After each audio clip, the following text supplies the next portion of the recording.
this is Steve Brown from Tesla, and you're watching Talking About Rock.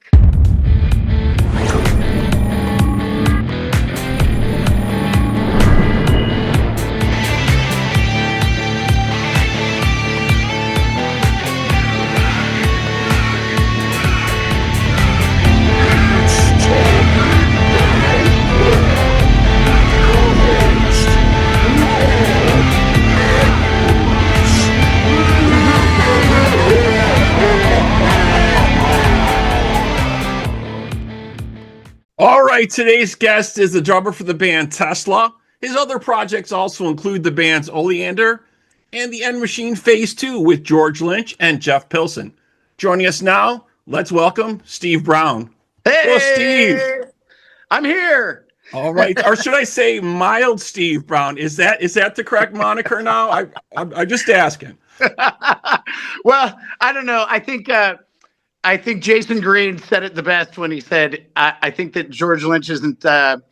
Seuss, and he needed something that rhymed with wild, so he just came up with mild. That works, though, right? I mean, that's good to differentiate it, right? For sure. Yes, and my friends and people that know me think that is pretty hilarious because nothing could be further from the truth. But okay, all right. But there was already one wild one, so he gets the job. He gets that right. So you've had some pretty exciting news, obviously, this past week. The Motley Crue announcing, Tesla will be joining them for the Return of the Carnival of Sins tour this coming summer with Extreme, man. Very exciting stuff. So awesome. I mean, that's just so incredible. And both of those bands, we love them. And I can't wait to hit the road with that, man. That's going to be so much fun. It's so cool. Going to just be killer, and you came on board for Tesla for the Forevermore album, right? Originally when they came out, or? I did a lot of the pre-production and stuff for that, and kind of helped them out. I think at that time, that year, like Troy was moving to Nashville or something like that. So yeah, I mean, it kind of dates back to that period of time where I was around those guys a lot more and stuff. So. That was kind of our start together in one way or another. Although I've met them when I was 12. So. Oh, really? So you met them way back in the day. They were opening for Dokken at this place called the Oasis Ballroom in Sacramento. And, they were kids and so was I. And, they were the opening act, and something happened that night. They ended up headlining, but it was kind of funny. But yeah, I mean, I've known those guys, Brian and Frank and Jeff, at least for that long. And Troy, I, kind of met in the 80s a little bit later. So yeah, it's pretty crazy how things work out. Yeah, and I read you were originally a trumpet player, all right? Is that correct? But after seeing Dokken on tour with Dio, that really changed your mind when you saw what was going on there. Yeah, it was the Cow Palace. It was New Year's Eve, like 83, 84. And, we hadn't seen my brother play in a bunch of years. We were way up in Northern California, and, he had moved to LA with George Lynch many years earlier. So we hadn't really seen what was going on yet. And we went to the Cow Palace, and, my parents are from the San Francisco Bay Area, and they were just thrilled that, Mick was playing, oh my God, at the Cow Palace. And as soon as I saw that, I looked at that trumpet and I went, chicks don't dig this. Well, Ronnie was a trumpet player to start, though. Ronnie Dio, yeah. Well, like I knew that at the time. I was too busy, just But in those days it was kind of interesting too, because I was going everywhere with my parents. I was only 12, right? So my parents had to drive me, and there's nothing better than going to a New Year's Eve concert with your parents. Yeah. Well, I'm sure it was an outstanding show. I've seen your brother played quite a few times with Dokken. Obviously, the Monsters of Rock tour was a real big tour for them. I seen them open for Aerosmith on the Permanent Vacation tour. Just some outstanding stuff. And I just spoke to George, I think it was last week, about the stuff that he's got going back out on tour. So excellent stuff for Dokken. Yeah, I think I did see that George was on your show. Yeah. Yeah, he was great. Such a great guy. Such a talented and humble dude. Was it the George where he was out running errands at Costco while he was doing the interview? He started it out. He really kind of threw me for a loop, and it was good because it set a funny tone, right? So he's like, "You mind if I work out while we're doing this. I'm like, well, he's like, I kind of like to multitask. I'm like, okay, yeah. I mean, I Yeah. get that. I'm that way too. I try to do that. He's like, well, I usually work out in the nude. I'm like, well, I don't know if we can do that. You know, I might have to put a bar across the screen, but I told him, I'm like, folks might dig that, but kind of they may not too. Well, I remember we did an End Machine interview with was George and Jeff and I all at the same time, and so it was the split screen thing. So Jeff and I are like this, and I'm in a hotel somewhere on the road, and so was Jeff. But but George was in his car half the time, and all you saw was like the side of his head or out the window, or and he's in Costco and he's talking to his wife, and we're like. Right. Yeah. I didn't know. I didn't know what was going to happen with that one. He kind of. I talked to him. I talked to him about 2 years ago. He was working on a different project, and he was playing his guitar the whole time. And I get that. Usually, that's what guitar players are doing. During the interview. Well, yeah, he's not happy unless that part of his brain's being occupied too. But I mean, I tell people all the time too. I've known him since I was 4. And I met Jeff Pilson when I was probably 11 or 12. And as a matter of fact, the Cow Palace was the first time I met Jeff Pilson. And, yeah, I mean, 4 years old. Right. That's a long time ago. And he has always been exactly like he is now. Yeah. The sense of humor never changed. You always got to kind of check him twice to see if he's serious or not. Right. That's what threw me at first too. That's what threw me at first too. I'm like, oh, he's got like a dry sense of humor. You don't know how to take him until you've talked to him a little bit. Right. And you never know, like when he said the nude thing, you're like, ha ha ha. But I would still be like, wait, I wouldn't be surprised if. Right. I'm just like, I just want to talk to you. If you need to do that, all right, I'm not holding you up. Yeah, man. I get it. Oh, funny stuff, man. So obviously, your big influence, your brother, for Absolutely. your, for the most part, growing up, seeing all that. What other drummers have influenced you? I'm sure there's a laundry list of all the great folks. There is, and every time I do this, I always, after I make a list of like these guys and why or whatever, I always think of 5 more after, and then I'm just mortified that I didn't mention this. But I think I can answer it like this. I think the 3 really big, the most life-changing moments were the one that we talked about at the Cow Palace, and look at. And those guys are still. I mean, obviously, my brother's my biggest influence, of course. And he's older than I am, so we never got to play together. Right. That's what I was thinking. That's what I was thinking. Like the Peace Brothers do that. I'm like, too bad you guys couldn't do that. Yeah. Well, I wanted to do that at one time, and then Nick said to me, like, Steve, who would come see that? Oh, people would come too. People would come see that. But those guys, basically that show that I was talking about earlier was Leonard Hayes and Vinny Appice, and they remain my favorite, guys today. And I was telling Jeff Pilson while we were doing one of the End Machine things that like Vinny is still like my favorite, like out of all those things, and I'm pretty much sure that it had to do with that moment, and that changed everything for me. But there was something about the way, everyone has something, Vinny's got such a great feel and everything. And then, you had Leonard, and man, he had such a great feel, and his foot was so amazing, and all those things. So those were huge influences right from the get-go. But, there was times when, when I was 16, I went on the road with Dokken for a week, and they were opening for Loverboy. And there was only a couple times that my brother and I really had conversations about drums or drummers, and because that age gap was so big, he was, right. I forgot how old he was when I was 16, but I don't want to do that math. But I mean, there was a big gap. And so, this time in our lives, we're both kind of adults. Right. So we get to talk about it a little bit more, and it's a little bit more fun. But he would take me up like to see the drummer for Loverboy and point out things that he thought was amazing about it. And you know what? I soaked all those things in like a sponge. I mean, they were really, really great. but we had generational gaps where I would say, "Oh man, I really like this drummer," and it was like a friend of his or something, and he would be like, but what about Ginger Baker or something like that, Right. and Right. The big names. Yeah. yeah, and when you're 14, 15, 16 years old, it's like I don't want to listen to that at that time. Right. And then you grow up a little bit and you're like, oh God, I missed this whole genre of stuff. And I don't know if it's like that for drummers. I know guitar players are a little bit different. They tend to dip into the well going back. But I mean, those were just things that were in front of me at the time and that influenced me, and that I was seeing and being a part of because he was a part of it. So that was kind of where that went.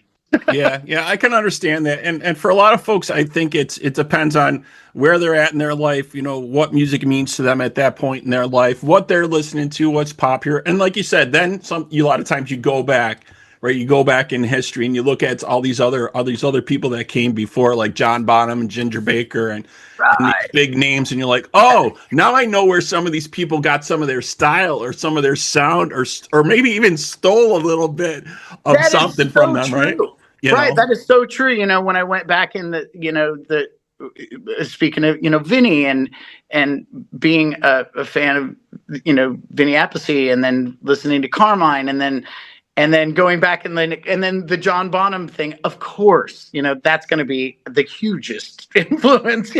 Right. And when you get back into those things, then yeah, you're exactly right. You see exactly where you see the transition and the growth of the years, that it goes through from there, that those people were influenced by that. And of course now they're influencing me. And so that's a cool thing. I love it. And I think the one other thing that's interesting about that too is there's some artists, whether it be a drummer or guitarist, whatever, you can identify them by just hearing them play. They'll have a style or they'll have a sound like when it's George Lynch playing something, right? Absolutely. You can Yeah. hear that. When it's Vinny playing something. You can hear that style, you know what I mean? It's very recognizable, Yeah, and that's such a great that's a great thing to have for any player, when you can listen to a song or listen to something and who especially when it's the drummer, Right. and you go, oh, well, I know who that is. Right. I'm sure you can pick that all the time. Definitely. So another question I had for you, what's your typical drum setup look like? Drummers always want to know that, they want to know what your setup usually is. You have preferred brands? It looks like this. I'm actually in the recording studio right now. It looks mainly like this, and with Tesla, I have another one of these floor toms. But yeah, I mean, I kind of keep it to the Bonham setup, and most of the time with two floor toms and one rack tom and a bass drum and a snare drum, and a few simples. I mean, kind of simple that way. I was having a conversation with somebody earlier this morning about about trinkets and other things that are cool, and like the subwoofer drum stools and all that stuff, and I love all the technology and all the stuff that's out right now. But when you don't have it, and then I got to do something like a small gig or something, and I don't have this thing vibrating my ass, I don't know, it kind of bums me out. So I try to not get sucked into too much comfort, I guess. I like to I don't know, not that I want to be uncomfortable, but I just like things that I like, and I like it to keep it as simple as I can. Yeah, keep it a little bit more basic is what works best for you, definitely. Yeah. So can we ask you and bug you a little bit what you may be working on? I don't know if you can give us a little bit of info on that. Today I'm in the studio doing some Oleander stuff. You mentioned Oleander earlier. We are doing the Creed cruise this year. And so we kind of wanted to get some songs finished and done. And there's a studio here in Sacramento that we happen to have access to today. So at 8:00 this morning, I've been here toiling away. And so we're just putting some songs together, and there you go. And that's what's happening at the moment. So the Tesla stuff I finished in November was it November or October? I guess it was November. After our Vegas residency, we went to do some recording on some of that for future a record that's going to come out probably this year or something. which I believe is a tribute to singers or something like that. So there you go. And Very, very it's really cool. cool. We had a blast doing, and it's going to be awesome. Excellent, excellent. And you've talked about this before. You've done studio work as they say, like a hired gun, right?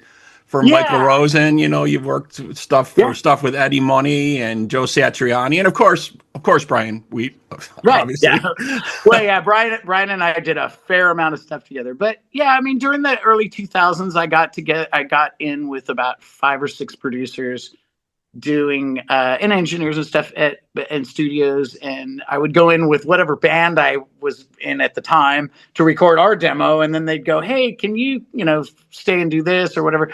So then it kind of became a business for me, and I did a lot of playing on other people's records, and a lot of times it was just simple stuff, or there was problems with the original track or something.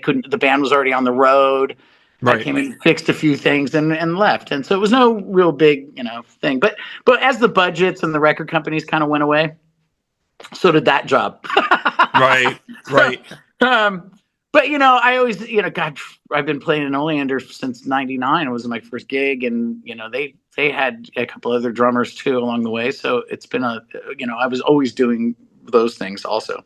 So Yeah, it's definitely funny how music has changed over the years, and I've watched it, go from a physical product to a digital product, and now we start to see some of that product again. Even some people are releasing cassette. I've seen some bands do that, yeah, you know what I mean? Which harkens back to my younger days, obviously. But because that's coming back, and so is the pencil. Yeah. All right. If you're under 30, we'll explain that later. right, right.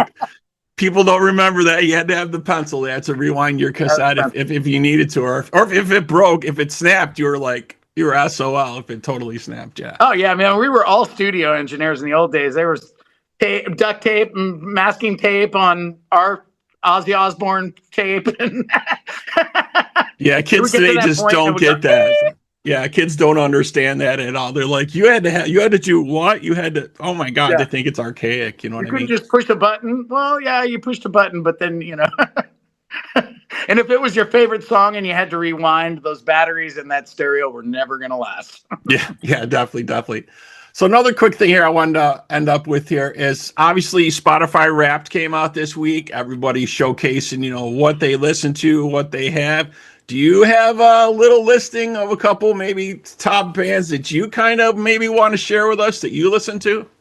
I don't. I don't You use don't. Spotify. You don't use Spotify. Okay. I Well, don't. there you go. There you go. Okay, I do. I use Apple Tunes, but I kind of make my own stuff. My own playlist and stuff. That I really only listen to music if I'm on the plane. I Right. on long plane rides and stuff like that. I try to occupy myself doing that. But as far as life in general, I don't search out too many. I don't sit and actually make a conscious effort to go and go, okay, well, what new bands out there? Of course, I'm on social media all the time, and I'm a big guitar player guy. I like guitar players. I don't Mm-hmm. follow a whole lot of drummers, so all these guitar players, and Dave Root and I from Tesla sit on the bus sometimes, Right. and I'm always like geeking out on like this guy or that. And Frank Annan's always great at tossing out great guitar players and all this stuff. So I kind of geek out with those guys a little bit, and on guitar players. I know that sounds really weird, but Yeah, usually the drummers would only be the drummers. I don't know if you're creating some type of faux pas with that. I don't know, right? I know. Well, and I really had to think about this, and it really harkens back to George Lynch, probably, because when I was growing up, that was kind of all I heard was, he would be around our house and stuff a lot too, and playing, ukulele and this and that. So I think the guitar was a really important part of that process for me. And I can't play a chord at gunpoint. So, I just have this admiration for the whole thing, so, but as far as new stuff, I'll listen to stuff that people hey, you should hear this band or whatever. But when I'm home off the road, or if I'm not doing music, then I'm kind of away from it a little bit. I like the break. Yeah, I want to take a break from that. Yeah, I can definitely Right or understand that. wrong, I don't know, but that's the way it is. Yep. So last I have here for you, would you have any advice for any drummers out there in the audience? Any things they should think about, that they have going on or concentrate on, or maybe, steer away from? I think, I think the best advice is always like play, play as often as you can. Play in a band, play with your friends, play in, with another person.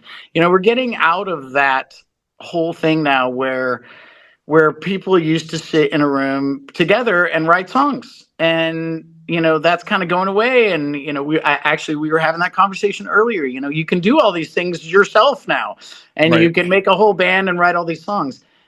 It's not necessarily the same. And when you're in this situation, like I'm here in the studio today and we're going to record some drums and do those things. I'm so glad that I had those experiences and years of playing.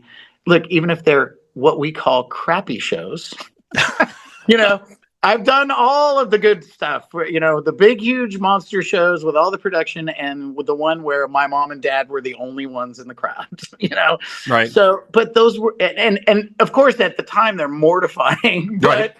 but that was such a great experience to even have. And what do you do in that experience? I have the like recovering from mistakes or something like that. You learn how to play together by making these mistakes and making and recovering together. And how do you do that? And you have this communication with each other. When you're by yourself, you don't have that. And yes, maybe that's going to help your chops and you're going to do all this stuff. But for me, at least, it's been beneficial just to play with others and learn about songwriting and how the songs put together and where drums go in that and where they don't go in that is the more important thing. And, the other thing is just try to be cool, be respectful of, whatever one's doing. I know probably there's a couple of people that are laughing hysterically at that statement out of this mouth, but try to fit in and try to, understand where everyone wants to go with their musical venture. I had to learn that over and over again, working with different artists and in the studio over the years, and try to, their vision is not my vision. If it was my vision, I would be the songwriter or the artist. I'm not, I'm the drummer. I'm trying to help serve the song and help, build this thing and move it in directions. And if their vision is different than my vision, then I have to listen to that. And, that's working with others, right? It's not just, these aren't my parts. I play the drums to these songs, but they're not this isn't my thing. This is our thing. And, or it's, the artist's, trip. So, I think those things are important, is getting along with people and being able to, not be a jerk. And, cause, like in the case of a touring band, you're on stage an hour and a half or 2 hours or whatever it's going to be. You're in a bus or hanging out with these guys for the rest of the time. You have to get along. Right, right. That's what people don't understand. And I've seen musicians say this over and over again. The hang is almost sometimes more important, way more important than playing. Like, of course they want to be a great player and you want to sound great on stage, but you got to be able to get along with these guys for the rest of the time that you're on the road or in hotels or just hanging out, enjoying some downtime with your day off and whatever. Yeah, on a personal level, and that is, you said it, but that's, it is almost more important than the playing part. And for me, that's been my experience. I've replaced drummers in bands that were 50 times the player that I was, but it didn't matter because they treated everyone else like a jerk in the band. And like there's some amazing players over the years that I was just frightened by. And then they were asking me to be in their band with them, and I'm like, well, you got that guy. Yeah. But, off stage and the rest of the time that we have to deal with him is a bad trip, and so that's the thing, and that's a learning experience. That's just a learning curve that you have to learn over time. Why didn't that work out? Well, maybe was I the jerk there? Yeah. Well, okay. Right. Yeah. Definitely good words of advice. All right. So the still keeping it real 2026 tour kicks off this January for Tesla. Very, very cool. And you can catch these guys on the Return of the Carnival Sins tour starting next summer. with Can't wait. Extreme. Very, very Can't cool. wait. Steve, thank you so much for your time today, man. Really And appreciate it. thank you. And I wanted to focus some more energy on sitting with you and talking, but I got to get back to work over here. All right, Steve. So great. Okay, folks, check out the dates for TeslaTheBand.com. All right, so that wraps up this episode of Talk About Rock. Thanks to my guest today, Steve Brown from Tesla. And to our listeners, we hope you're doing your part by keeping the torch alive and supporting live music wherever you are. Steve, All again, right, man, man. thanks, man. Thanks a lot. Thank you.